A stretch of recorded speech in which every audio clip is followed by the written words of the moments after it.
Welcome back to Comics with Drew. I'm Drew, and today is another unboxing and review of an independent comic. Yes, an indie comic. This one happens to be Oddity by David Shawn and Shawn Sweeney. Two Shawns for the price of one. So this book looks fantastic from what I saw in the previews and all the updates.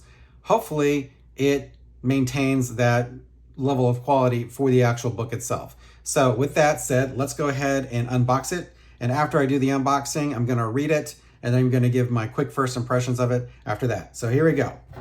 Get the handy dandy Leatherman out. And this looks like it's a Gemini mailer, so that's awesome. And again, Gemini mailers are the way to go for everybody out there.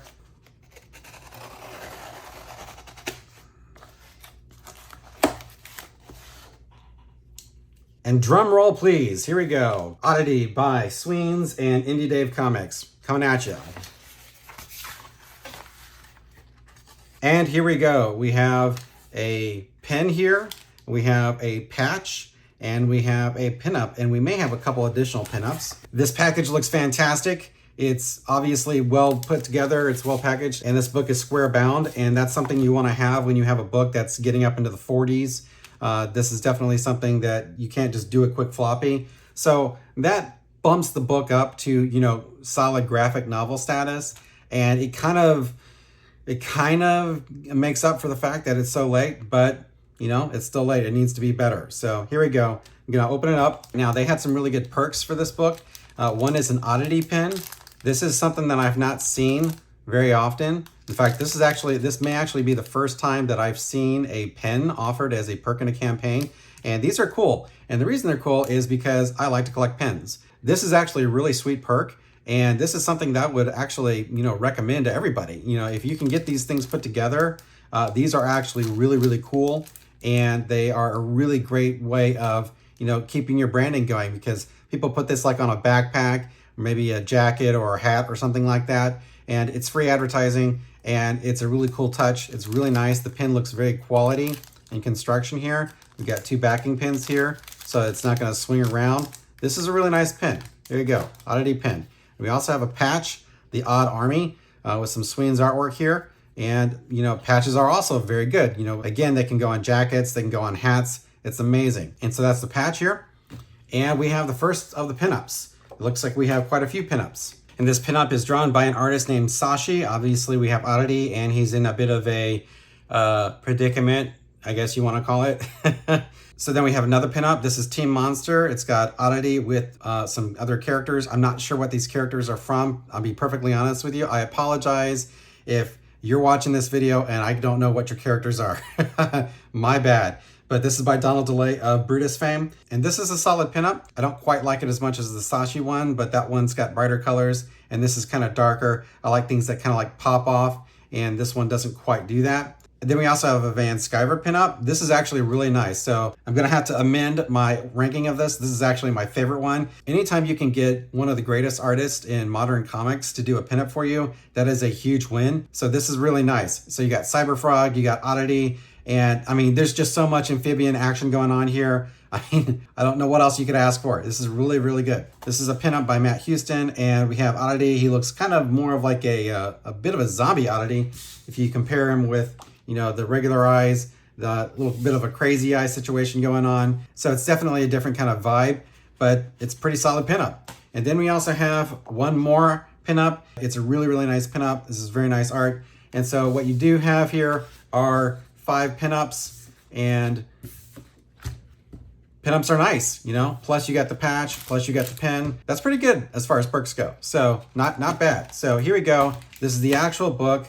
And I think that this cover is different from what I was expecting it to be. So it's a really nice cover. It's got lots of purple. It's got lots of purple and pink. I kind of wish, oh, actually it's kind of a matte. Yeah, it's a matte finish. That's nice. That's cool. And we got King Toad Comics. Also, by the way, it's very important that creators come up with like their own kind of publishing icon and use it on the book. You want to get that branding built out. So you don't have a lot of opportunities to get these books out, obviously, because there's a lot of work that goes into them. But when you do, you want to make sure that you've got this down. You want to get your branding down. But anyway, so I'm going to go ahead and read the book. I'm going to give you my first impressions, and I'll be right back. And we're back. So I've had an opportunity to read Oddity, Madness in the Marsh twice now, and I have had an opportunity to reach out to David because I had lots of questions. So like I said to David, there's good news and there's bad news on this book, and much to David's credit, he wants the bad news because he wants to know how to improve. That's a pro tip. If you are an indie creator, you should seek out feedback that is constructively critical. And that's what this review is going to be. All of this stuff that I'm going to say is offered in the spirit of friendly advice. Everything that I have to say has a good reason behind it, okay? So, like I said earlier, the book looks fantastic. The printing quality is amazing. And it's a real achievement just to get the book out in the first place. So, bravo to David and Sweens for doing that. That's amazing. The premise of the book is Oddity here. He is a human-sized frog, and he's got this Jiminy Cricket character. This is Arrow, and Arrow is kind of like his conscience or his Alfred. And they're tasked, or at least Oddity here is tasked with defending the swamp. Why is he defending the swamp? We don't know. It's not ever explained in the book. We don't even know necessarily how he became Oddity. That's never explained in the book. They decided to go with an in media res kind of situation where we're walking into a story where the character's already gone through his transformation to what he is now, and he's pretty green, no pun intended. So the book opens up with a TV show that's being broadcast to the local area, and it's like an unsolved mysteries kind of thing. And the host is doing this segment about this frog type being or monster or whatever that's out there in the swamp. And he's doing an interview with the sheriff. And the sheriff is like, yeah, there isn't any kind of weird thing out there. And he's also interviewing this guy who said he encountered the monster. And the guy is telling you this story. And we see the action of what was going on with the story. And it doesn't match up with what this guy's saying, because obviously the guy wants to make himself look better on television. So the segment winds up ending with the television host coming up with this name for this character. He decides that he's going to call the character an Oddity, okay? For whatever reason. Not really explained. It's just that's the word he chooses to use. And for whatever reason, this guy decides that he wants to be called Oddity because he saw it on TV. So he's watching the TV show. Meanwhile, unbeknownst to him, two rednecks are watching the TV show, and the rednecks see that the television host offers a reward for information about the Oddity. So they decide to go out right then and there to get the frog or the monster or whatever it is and go get that reward. Why? Because I guess they want beer money. Beer seems to be an ongoing theme in this book. Everybody seems to really be looking for beer for whatever reason. So those guys go out looking for Oddity. Oddity, meanwhile, is talking with his buddy Arrow. And Oddity decides that he's hungry and needs to go out to the local bait shop in the middle of the night so he can get some bait to eat, because for whatever reason, he's now eating worms as a giant frog. And I guess that tracks. So while this is all going on, the rednecks are out there looking for him. He's out there trying to get some food. There's this Paige character, and she's some kind of scientist, and she's out there testing the water. And the reason she's testing the water is because there was a chemical spill, which we find out later on is what contributed to the creation of Oddity, and also winds up contributing to the creation of the antagonists of the book inadvertently, and the hijinks then ensue. The story really is about kind of what Oddity does to everything that's happening around him at any given moment. There's not really a character development kind of situation. It's here's Oddity, he's a giant frog guy, and this is what happens to him in the course of a night, basically, is what goes down. And that's a fine premise to have. Lots of great books do that kind of thing. For those at home who aren't familiar, this device is basically called One Damn Thing After Another. And it's the idea of one crazy thing happens and the next crazy thing, and there's not really, I think, a coherent through line for it all. It's just meant to be entertaining, and it's meant to be action-packed, and it's meant to be fast-paced. And to David and Sweens' credit, Oddity really is all of those things. The problem is, when you have a premise like this, that kind of story, I think, works better once you've already fully fleshed out the world, okay? once you understand why things have happened, why our characters the way that they are, and then you have a vested interest in it. Right now, as it stands, your vested interest is just in the fact that he's a cool frog guy. And, in 90s comics, that was good enough. And Sweens and Shawn clearly are trying to make a comic that's like that. That's fantastic. I commend them for doing that. The problem is that the book doesn't do it very well. It's not well constructed. And what I mean by that is that things happen in the book and you're expected to kind of go along with them even if they don't make sense. One of the big problems that the book has is that characters meet each other and start talking to each other like they know each other and have known each other forever. And in fact, there are actually situations where characters are not shown to have had any prior interaction with each other, but then act like they know each other. And the reason why you get that is because from the perspective of the reader, you know the characters. So, for example, Arrow here winds up working with Paige later on in the book, though he's never been actually introduced to Paige. And Paige has never been actually introduced to him. And so you're kind of expected to go with it because of the fact that you know both characters, but in reality, in the story, in the context of the story, it literally makes no sense. These characters don't know each other, so they can't be working together. We need to have an introduction. There's a lot of that goes on in the book. There's a lot of things that could be fixed in the book if there was an editor. And is there an editor on this book? Let's check it out.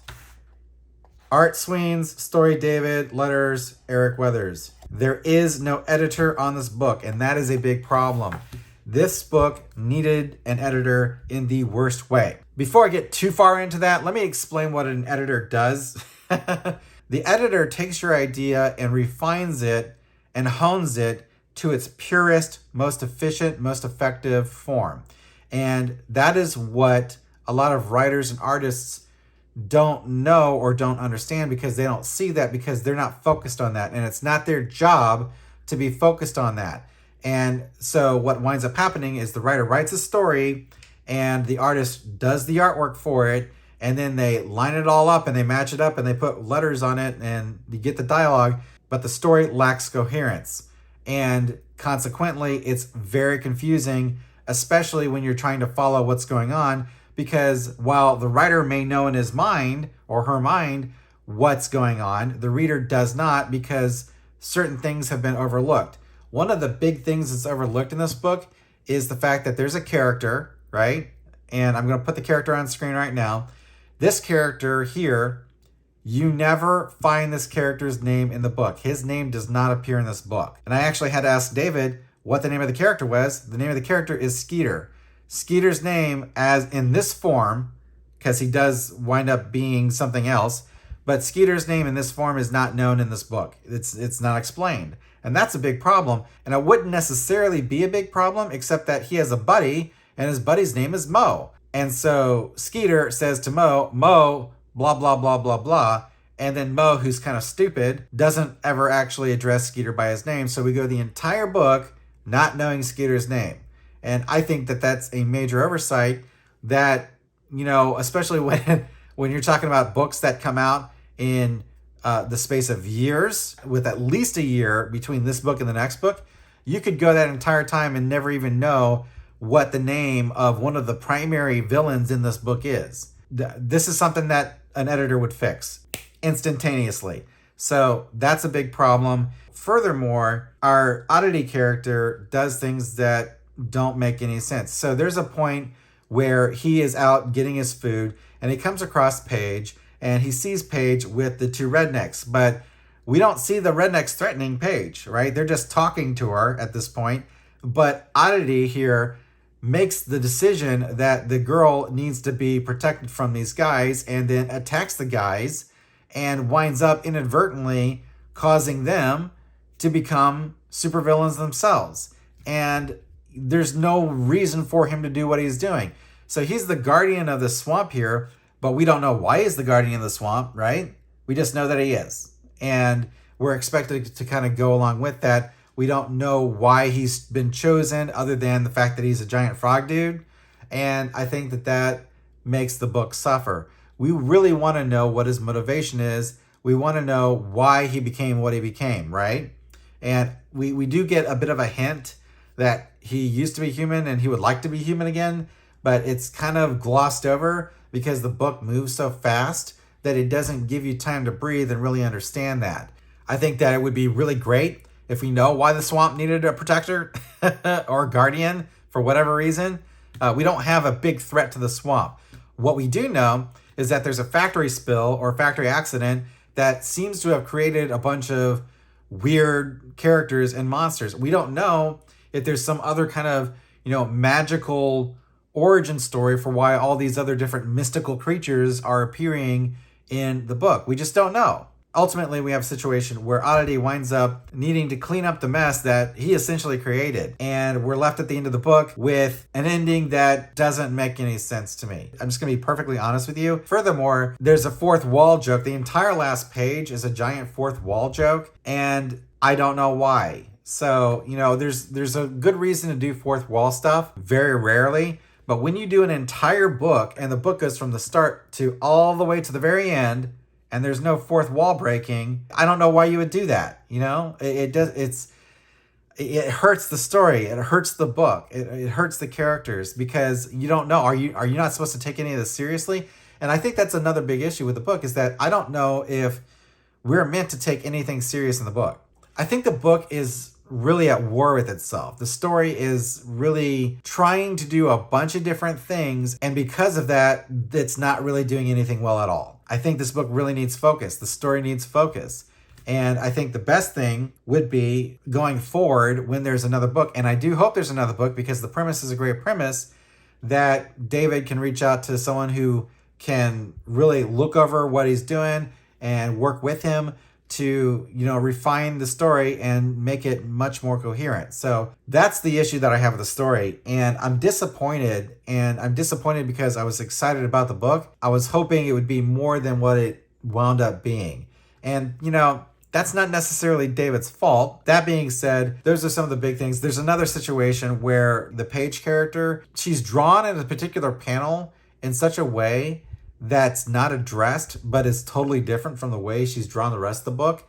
And when I talked to David about it, I said, why does the character look like this here? Why is Paige drawn like this here? And so David says to me that, well, this is actually part of her origin story, but we don't address it in the book. And I'm like, well, if you're not going to address it in the book, I wouldn't put it there in the first place, right? That kind of thing can work when you're trying to define a character and it's part of the character's mystery. And here's a good example of how that works. In Star Trek II, The Wrath of Khan, Khan shows up. When he first shows up, he's got gloves on, right? In that film. And he pulls one glove off. And he never takes the other glove off. The entire movie, he's got one gloved hand, and he's got the hand without the glove. And we never know why. There's no reason. There's no explanation. And it just adds mystery to the character of Khan in Star Trek II. And they could have done that. I think David could have done that. David and Sweens could have done that very well with the Paige character. But the way that they reveal it, basically midway through the book, and then ignore it, doesn't really work for the character. And I think that is a misstep personally. So that's a problem. The fact that Skeeter is not named in the entire book is a big problem. We also have a sheriff's character who seems to be a psychopath. The motivation for the character seems to be very nebulous. He's treated by our hero characters here like a good guy, but he casually murders one person and doesn't seem to care at all. I mean, literally at all. And then he attempts to murder two other people in the book. There's no background in the book to indicate that he's a villain or an anti-hero.